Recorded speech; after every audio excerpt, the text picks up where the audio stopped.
Buenas noches. Puntualmente 19 horas. Vamos a dar inicio a nuestra clase de hoy de Historia de las Instituciones Jurídicas. Y hoy tenemos en esta unidad 10. Tenemos algo que de historia tiene mucho de historia y son cosas que realmente pasaron y que fueron así. Y estamos hablando del año 1890 al 1914. Y estamos hablando de la Primera Guerra Mundial. En esta bolilla 10, el día de hoy, 6 de mayo del año 2024. Nos toca un poco hablar de algo que es muy real, que de alguna u otra forma, en su gran mayoría sabemos de historia, todo lo que pasó, todo lo que ocurrió en ese tiempo, en esa época. Por eso le puse, primeramente les dije el año, los antecedentes de 1890 a 1914. Y que fue en el periodo de la Primera Guerra Mundial. ¿Sí? Y, y dice de la siguiente manera, dice, antecedentes. El periodo que antecedió a la Gran Guerra la conocía como Belle Époque, que significa que se caracterizó en el terreno internacional por una creciente tensión de las grandes potencias.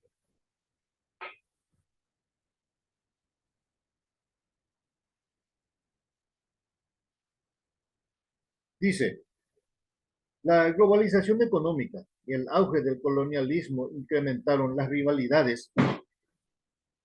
En este contexto, una serie de crisis internacionales que fueron conformando dos alianzas enfrentadas. La globalización económica y el auge del colonialismo incrementaron las rivalidades. En ese contexto, una serie de crisis internacionales fueron conformando dos alianzas enfrentadas. Y recordemos también que la guerra de la Triple Alianza que tuvo el Paraguay también fue un poco de egoísmo, un poco de envidia de los otros países que no tenían lo que Paraguay tenía. Entonces, no puede ser que un país relativamente chico para ellos en ese tiempo, o de ignorancia en ese tiempo, tenga tantas cosas, tantas riquezas. También fue así. Acá dice, la globalización económica y el auge del colonialismo incrementaron las rivalidades. En ese contexto, una serie de crisis internacionales fueron conformando dos alianzas para que se pudieran enfrentar. Y empezó con, normalmente sucede de esa forma. Dice, el asesinato del archiduque austríaco Francisco Fernando en Sarajevo en junio de 1914 fue el incidente que desencadenó la Primera Guerra Mundial. ¿Cómo puede el hombre reaccionar por algo así? Y sabemos que principalmente en las guerras, los que mueren son los inocentes, no quienes propiciaron la guerra. Son inocentes que están al servicio de su patria, de su país, bajo su bandera y tienen que defenderlo. Y eso no es solamente allá, eso es en todas partes del mundo donde existen eh, personas que viven bajo bandera. El asesinato entonces de Francisco Fernando en Sarajevo en junio del año 1914 fue el incidente que desencadenó la nueva política exterior alemana del Weltpolitik. No explica por sí sola el proceso que llevó a la Gran Guerra. Se denomina Weltpolitik a la nueva política mundial iniciada por el Kaiser, por el gobierno segundo en el jefe del trono de 1888. Y en ese corto periodo, dice, en el corto periodo, en el corto plazo tuvo dos consecuencias. Uno, el alejamiento, dice, de Rusia al no renovar en 1890 con el Tratado del Reaseguro. Dos, y el creciente enfrentamiento de Gran Bretaña provocó con la competencia económica y los planes de construcción naval germana. Todo esto van formando envidia y la envidia sabemos que no trae nada bueno. Y empezaron, ¿sí? Y así empieza. Como él va a tener y yo no, y empiezan a crearse armamento o a crear armamentos y empezaron. Y empiezan de esa forma. Y el creciente enfrentamiento con Gran Bretaña provocado por la competencia económica y los planes de construcción naval germana. A los ingleses no les gustó eso, porque ellos van a crecer y nosotros no. Por eso dije que a veces la envidia es el factor gravitante también en una guerra. La Weltpolitik de Guillermo II provocó la formación de alianzas para hacer frente a la creciente agresividad germana. La alianza franco-rusa en 1893 fue su primera concreción. La entente Cardiole franco-británica en 1904, dice, y el acuerdo anglo-ruso en 1907 terminaron por configurar la triple entente, que es una alianza formada ante todo para hacer frente a la política de hegemonía mundial de Alemania, porque Alemania ya se perfilaba a ser una potencia más sobre ellos, y casi lo logró, casi lo logró.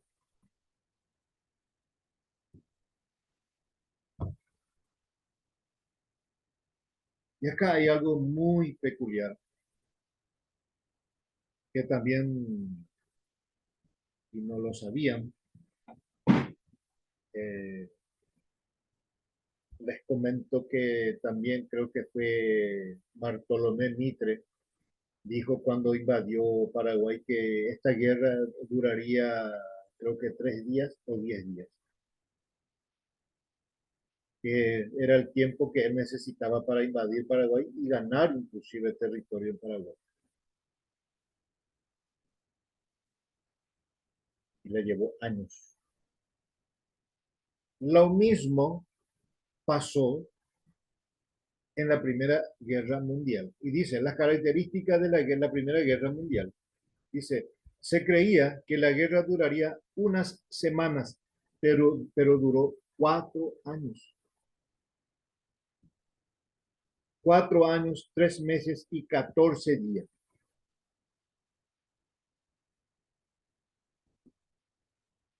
Claro, ellos tenían sus planes para corto plazo, sin haber pensado en que el enemigo también tiene su defensa. Como toda actividad, el que es atacado debe defenderse. Y ellos no contaron con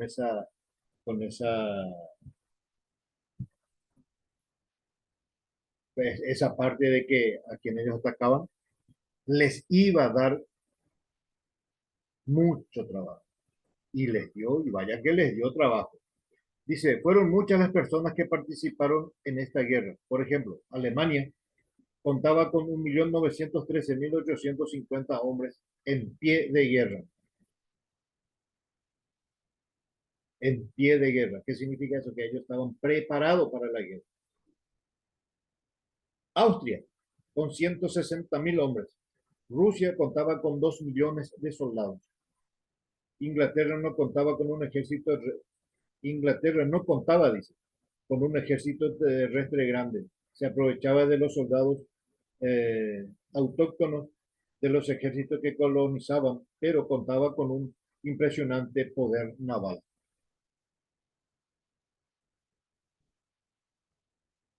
Todo esto tiene, como les dije, el que es atacado debe defenderse y tiene su defensa. Todos tenemos nuestra parte débil y así como también todos tenemos nuestra parte débil, tenemos nuestra parte fuerte. Inglaterra dice que era no era muy bueno o tenía pocos eh, hombres terrestres. ¿Qué significa eso? Que estarían peleando cuerpo a cuerpo, pero sin embargo su fuerte era la naval. El 28 de junio de 1914, el príncipe heredero de Austria, Hungría y su esposa fueron asesinados en su visita a Sarajevo, capital de Bosnia, por un estudiante serbio, Gavrilo Princip. Fue lo que ocasionó todo esto. Dice, según la historia, ¿verdad? Los promotores del atentado habían sido los nacionalistas serbios. Austria, Hungría, presentan a Serbia en un ultimátum que no podía aceptarse. Estalló pues la guerra en una semana, la semana negra, lo llamaron, el 28 de julio al 4 de agosto, toda una semana, ¿sí? Todas las grandes potencias, menos Italia, se vieron arrastradas por él.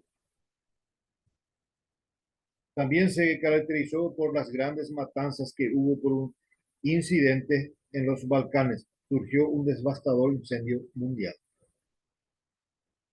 Y así fueron suscitando las cosas para que esto llegara a ser lo que fue. Y tenemos 45 ítems de los puntos del cual suscitó o estalló la Primera Guerra Mundial. Dice uno de ellos, dice, desde el mediado del año del 1915 se hicieron frecuentes los combates aéreos entre aviones o escuadrones enemigos. Los alemanes disfrutaron de la supremacía aérea en el frente occidental desde octubre del 1915 hasta julio de 1916.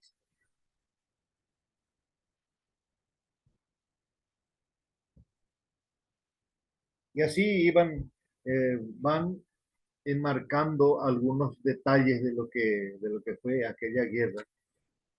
Durante 1917, dice, la guerra submarina alemana fracasó en su intento de provocar la rendición de Gran Bretaña mediante la destrucción de la flota aliada, de los que los británicos dependían para la obtención de alimentos y suministros. Gran Bretaña consiguió desde el verano, dice, restar eficacia a la estrategia alemana siguiendo varios métodos.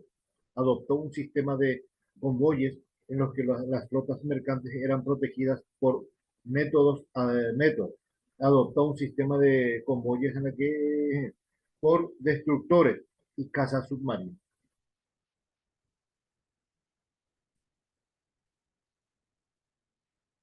Y así sucesivamente iban, iban eh, van enmarcando eh, las consecuencias y en este caso estamos hablando de las características de la Primera Guerra. Y ahora tenemos las consecuencias de la Primera Guerra Mundial. Dice, el 27 de octubre de 1918, Alemania consistió en aceptar las negociaciones de paz. Guillermo II debió entregar el poder. Se extendía por toda Alemania una revolución proletaria que fue posteriormente sofocada. En Europa comenzaron los preparativos para conferencias de Versalles. En el año 1919 se reunieron en Versalles los representantes de los países vencedores para preparar el Tratado Definitivo de Paz. En ese mismo año, Alemania firmó el Tratado de Versalles, por lo que quedaba obligada a reducir drásticamente su ejército y armamentos y a pagar fuertes sanciones económicas como reparación por los daños causados a los aliados durante la guerra.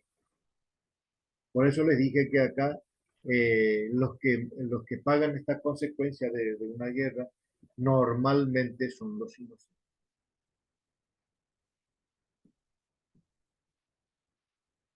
Por eso dice acá que Alemania le obligaron, o sea, que porque es una obligación del país, aún perdiendo su guerra, perdiendo su batalla, perdiendo todo, ellos tienen la obligación de resarcir económicamente a los países, y acá hablan de los países aliados que estuvieron enfrentados en contra de él. Alemania perdió su imperio colonial y numerosos territorios en Europa. Tras la derrota de Alemania en la Primera Guerra Mundial, los vencedores no llegaban a un acuerdo sobre las reparaciones de la guerra que debía pagar la nación vencida. Los líderes de Estados Unidos, Gran Bretaña, Francia e Italia celebraron la Conferencia de Paz de París en 1919 y elaboraron el Tratado de Versalles. Y a partir de ahí, este Tratado de Versalles figura desde la Primera Guerra Mundial.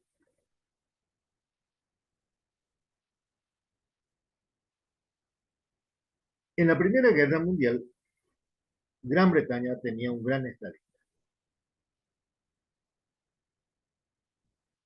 Y ese gran estadista se llamó Wilson Churchill. Y dice, y él había elaborado, y tiene como nombre, como título, dice, los 14 puntos de Wilson. Y en enero del año 1918, el presidente Wilson presentó una propuesta de paz que tuvo un importante papel en el conflicto, en el último año del conflicto. Era un llamado a todos los países del mundo para que se sumaran a la causa de los aliados sobre la base de un programa que consistía en 14 puntos. Y también vamos a ir leyendo un poco de lo que decía. Convención de paz realizada públicamente y sin diplomacia secreta. Por eso era pública. Libertad absoluta de navegación de los mares. Lo mismo en tiempo de paz que de guerra, excepto en caso que estos se cierran por disposición internacional. Supresión hasta donde fuera posible de todas las barreras económicas. Garantías oportunas para que los armamentos se reduzcan a los estrictamente necesarios para la seguridad interna. Solución imparcial de todas las reclamaciones coloniales basadas en el principio de que los intereses de la población deben pasar tanto como las justas reclamaciones del gobierno, cuyos derechos habrán de determinarse. Evaluación de todo el territorio ruso y determinación independiente de su desarrollo y su política nacional.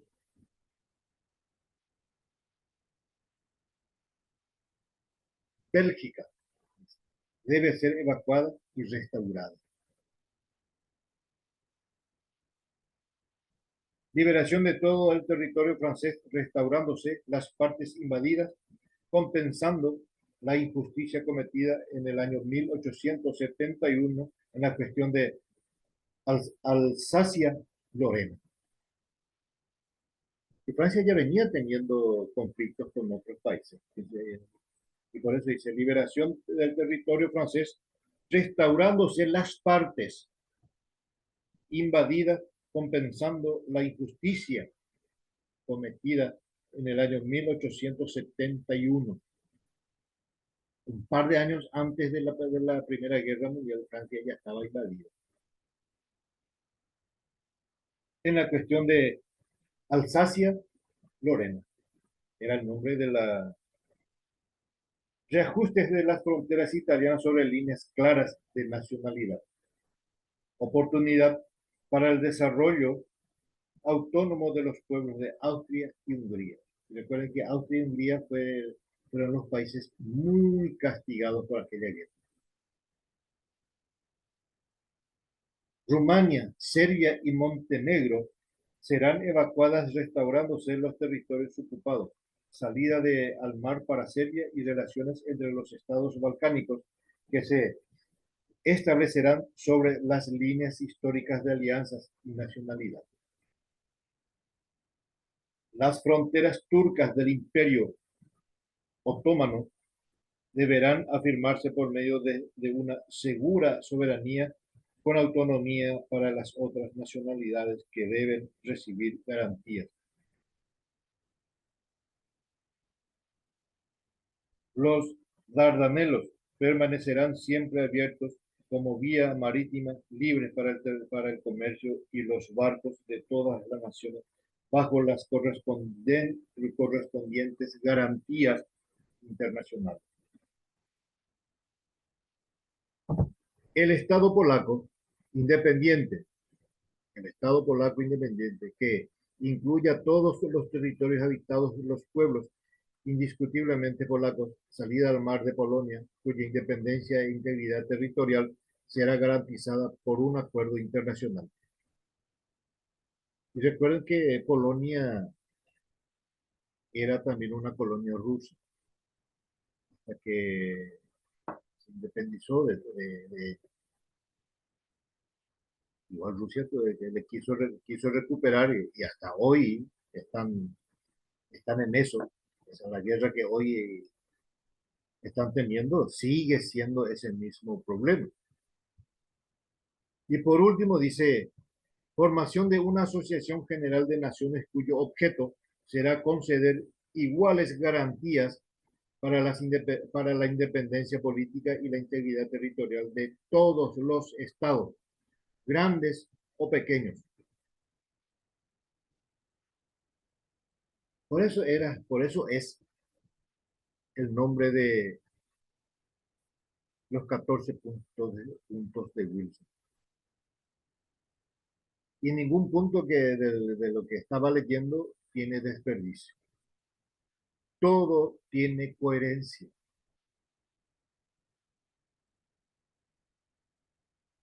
Wilson Churchill fue un estadista, eh, podemos decir, fenomenal.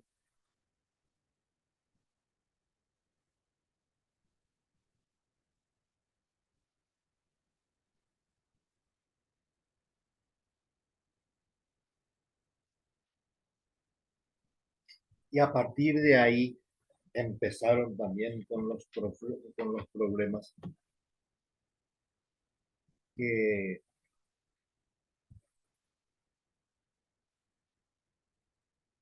dice sistemas totalitarios de la posguerra. El totalitarismo es una forma de Estado, es decir, una forma de organizar los componentes de un Estado: territorio, población, gobierno, poder, justicia. El totalitarismo no es simplemente una forma de gobierno, una organización en cuanto a las personas que ejercen el poder, es toda una forma de Estado. Como forma de Estado es de tipo no democrático y se caracteriza al igual que el autoritarismo por la falta de reconocimiento de libertad y los derechos del hombre.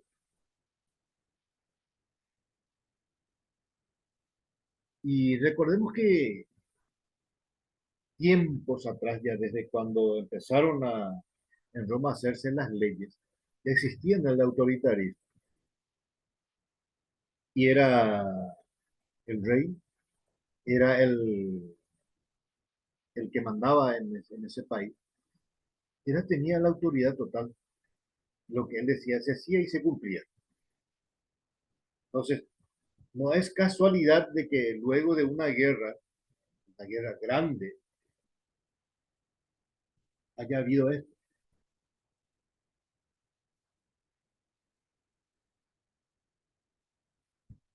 Dice, y sin embargo, se diferencia del autoritarismo en que en el totalitarismo existe una negación de la libertad y los derechos individuales, desconociendo además la dignidad de las personas humanas. El totalitarismo, dice, solo puede entenderse como la forma de denominación total específica de la sociedad moderna.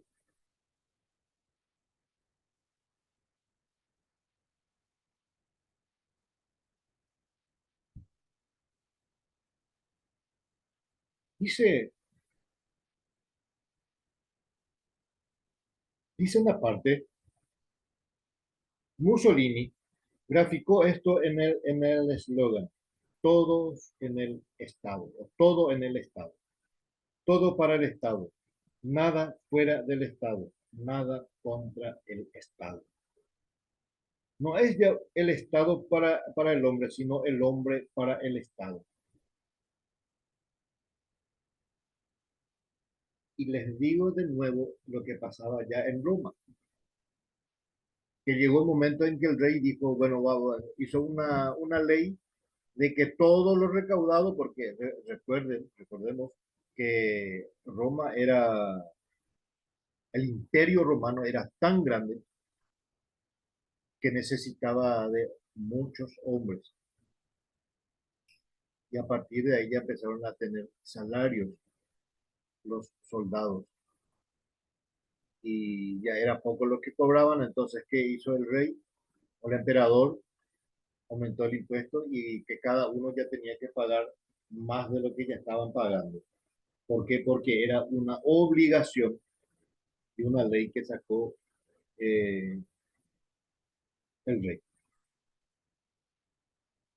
Y acá, ya en el año 1918 en adelante, dice, todo en el Estado, todo para el Estado, nada fuera del Estado, nada contra el Estado. No es ya el Estado para el hombre, sino el hombre para el Estado. Trabajar para el Estado. Impuesto por aquí, impuesto por allá. Eh, es más o menos tres por uno. Tres guaraníes para el Estado y un guaraní es para vos.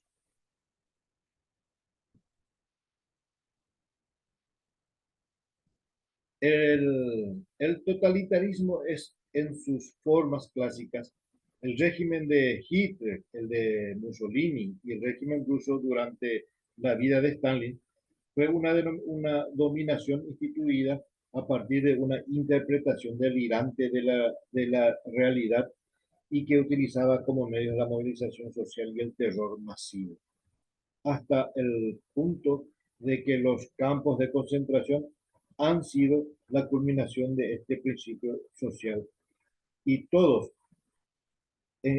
encargaban proyectos de dominio total sobre la sociedad. El que no está con nosotros está en contra de nosotros, al campo de concentración.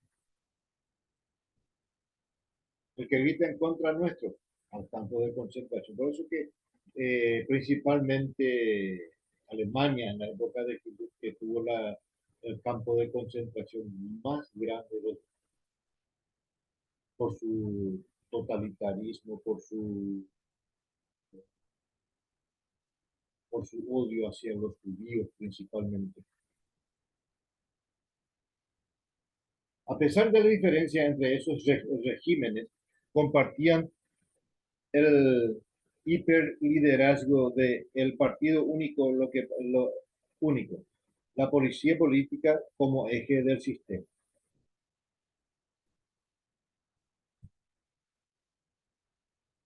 Y a partir de ahí nacen los los regímenes totalitarios. Hablamos de sistemas totalitarios primeramente, la posguerra. Y ahora estamos hablando de los regímenes totalitarios. Y dice el nazismo, movimiento político alemán, perdón, que se constituyó en el año 1920 con la creación del Partido Nacionalista Alemán del Trabajo, también denominado Partido Nazi. El régimen totalitario alemán presidido entre 1933 y 1945 por Adolfo Hitler. El nazismo tenía muchos puntos en común con el fascismo. No obstante, sus raíces eran típicamente alemanas. La tradición romántica alemana que se oponía al racionalismo, el liberalismo y la democracia, diversas doctrinas. El nazismo y se tuvo su origen en el Partido Obrero Alemán fundado en Múnich en 1919.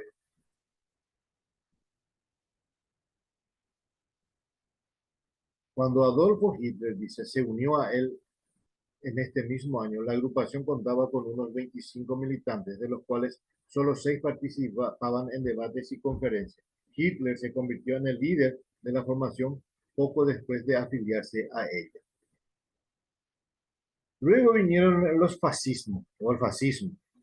Es una ideología y un movimiento político que surgió en la Europa de entreguerras, en 1918 al 1939, creado por Benito Mussolini. El término proviene del italiano fascio, que faces, que significa haz o hace, y este a su vez del latín faces o plural de fascis, que dicho en otras palabras era hacer. El proyecto político del fascismo es instaurar un cooperativismo estatal totalitario y una economía dirigista,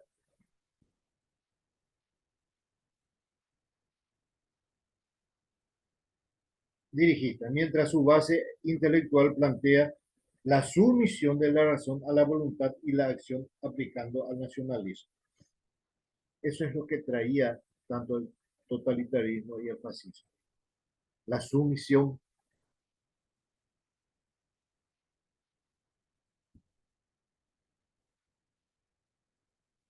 El estalinismo, dice, es un término utilizado para referirse a la teoría y práctica asociada al gobierno de Joseph Stalin en la Unión Soviética,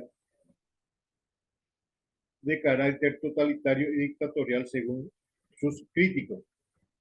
El término ha sido utilizado por opositores políticos y pensadores críticos con la figura de Stalin, ligados en gran medida, aunque no necesariamente al trotskismo, que venía de Trotsky. También era una persona totalitaria, en referencia a un tipo de gobierno o del régimen de características hiperpresidencialistas. El sistema estalinista se caracteriza por antiterrevisionismo absoluto. Y así sucesivamente van enumerando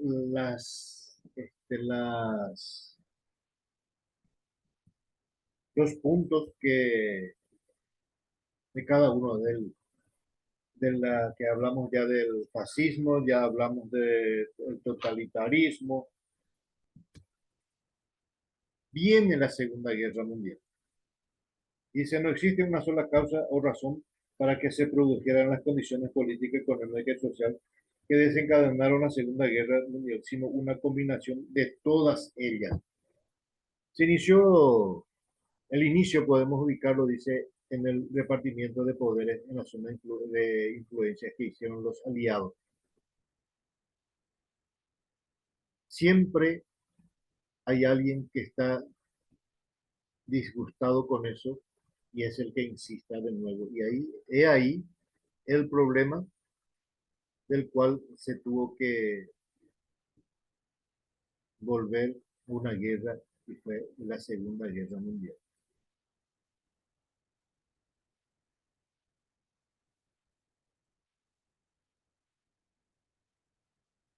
Como principales causas de la Segunda Guerra Mundial se podemos citar las cláusulas establecidas dentro del Tratado de Versalles en 1918, confirmado para la rendición de Alemania.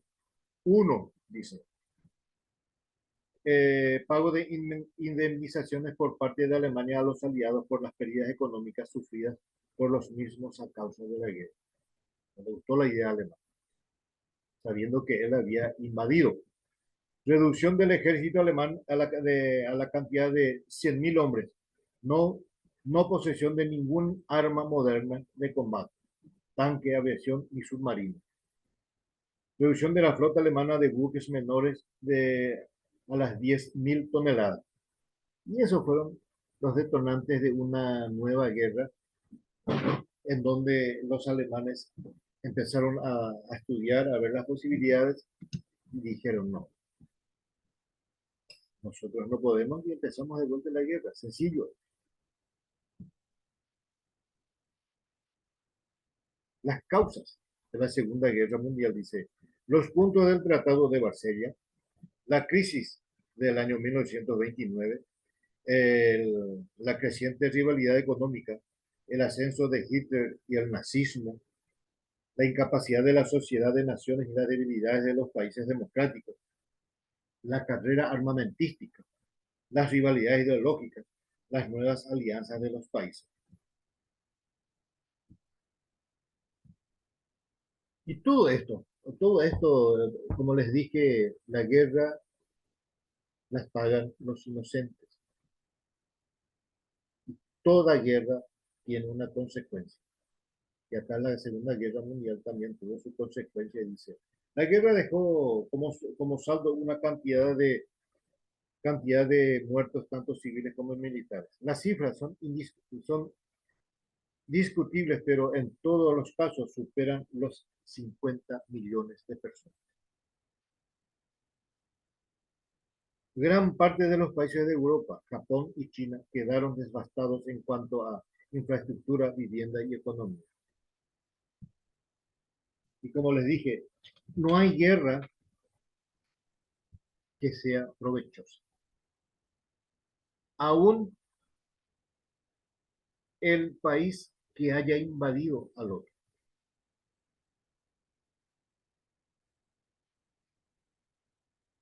También hubo un tratado de paz. Tras el conflicto, dice, se firmaron varios tratados de paz por separados entre cada uno de los vencidos y todos los vencedores, con excepción de Rusia, que había abandonado la guerra en 1917. Al conjunto de estos tratados se le conoce como la Paz de París, en el año 1919, entre 1919 al año 1920. Y así fueron enumerándose los tratados, uno de ellos el Tratado de Versalles, el otro de Saint-Germain de Laye, el Sevres, el Trianon, Neuilly, y a partir de ahí de la Segunda Guerra, empezaron a crearse las Naciones Unidas. Empezaron a crearse los órganos que estarían trabajando por la paz mundial para que no ocurriera más una guerra mundial. Y afortunadamente hoy no está pasando eso. Son dos países hermanos que están en pelea, pero no hay un tercero, ni cuarto, ni quinto país que está metido en eso. Y como les dije, son los pobres y los inocentes son los que sufren después. Y estos fueron hechos las creaciones de las Naciones Unidas, su evolución, su historia, en el año 1944, ya cuando ellos empezaron a trabajar con esto, tiene una 193 estados miembros y cuenta con 100.000 soldados de la ONU en 16 operaciones de mantenimiento de la paz alrededor del mundo. Todo esto tiene un fin y un objetivo. Yo voy a ir enumerando los títulos que tenemos, los órganos principales, cuáles fueron las asambleas generales, para qué fueron creados las asambleas generales, el Consejo Económico y Social, que también los órganos subsidiados. Luego vinieron la Corte Internacional de Justicia, el Consejo de Seguridad, el Consejo de Administración Fiduciario, la Declaración Universal de los Derechos Humanos, sus contenidos, sus consecuencias. Todo esto vienen enumerados dentro de esta. También fueron creados, perdón, la Corte Interamericana de Derechos Humanos. Es uno de los dos organismos del derecho humano de la organización, de la Comisión de Derechos Humanos. El tribunal fue creado por el artículo 33 de la Convención Americana sobre los Derechos Humanos para salvaguardar los derechos consagrados de la Convención. Luego vinieron las organizaciones, o la Organización de Estados Americanos, más conocido por la OEA, que es un órgano regional más antiguo del mundo cuyo origen se remonta desde la primera Conferencia Internacional Americana celebrada en Washington, D.C., en octubre del año 1889 a abril de 1890. Y así fueron creándose a medida que iba pasando el tiempo, ya iban habiendo, por decirlo en un término poco casi vulgar, civilizándose. Hubieron también las globalizaciones, la integración de todo esto. En uno de ellos dice, en la integración dice, los sujetos son los estados soberanos. Los estados emprenden el proceso integrador en forma voluntaria y deliberada. La integración también supone las ventajas siguientes: la eliminación de barreras económicas entre los países. Lo que hoy está sucediendo: Paraguay vende carne a otros países, Paraguay vende soja a otros países, Paraguay compra vehículos, importa vehículos de otros países, y eso, y sucesivamente. Por eso dice, en la integración todo eso forma parte. Luego fueron formándose o se formó la Unión Europea, que es el conjunto de 27 estados que mantienen entre sí especiales relaciones económicas y políticas de cooperación e integración.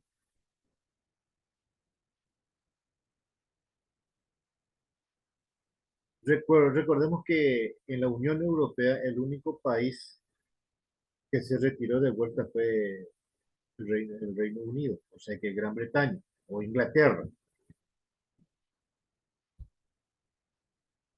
Todo esto tiene una organización política de la Unión Europea. Y como iba citando con las organizaciones anteriores, todo esto tiene fundamento. Hasta la organización jurídica, que también tiene. Y llegamos a la actualidad, a nuestra realidad, que es el Tratado del Mercosur, que es Mercado Común del Sur.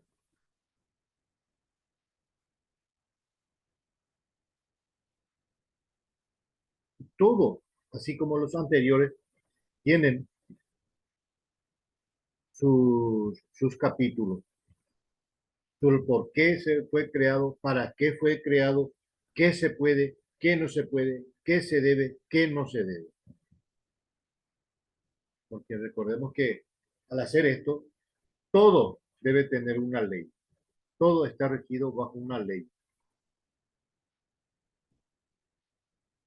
La organización política y administrativa del Mercosur, dice, el Consejo es el órgano superior del Mercosur, la cual, la cual incumbe la conducción política del proceso de integración. El presidente del Consejo del Mercosur será ejercida por rotación de los países partes, en orden alfabético por un periodo de 6 meses, hasta llegar al día de hoy, que afortunadamente todavía sigue vigente. Y ojalá que siga vigente, porque recordemos que uno de ellos, un miembro que desea salir, debe pagar mucho dinero por indemnización al retirarse. No es que los países que están le pagan nada porque se retira, no. El que se retira debe pagar por su retiro. Y digo que afortunadamente sigue bien porque a todos nos conviene. De una u otra forma, no hay nada perfecto. Puede que algo esté mal, puede que algo no esté bien, pero el Mercosur es vigente o está vigente. Así que espero que esta parte de esta unidad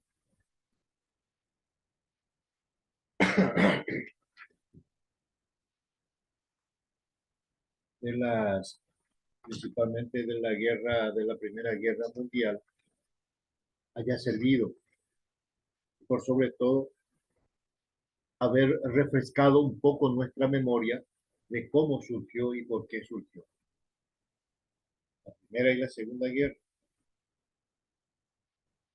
Entonces, en esta unidad 10, que hablaba un poco de, porque empezaba con la Primera Guerra Mundial,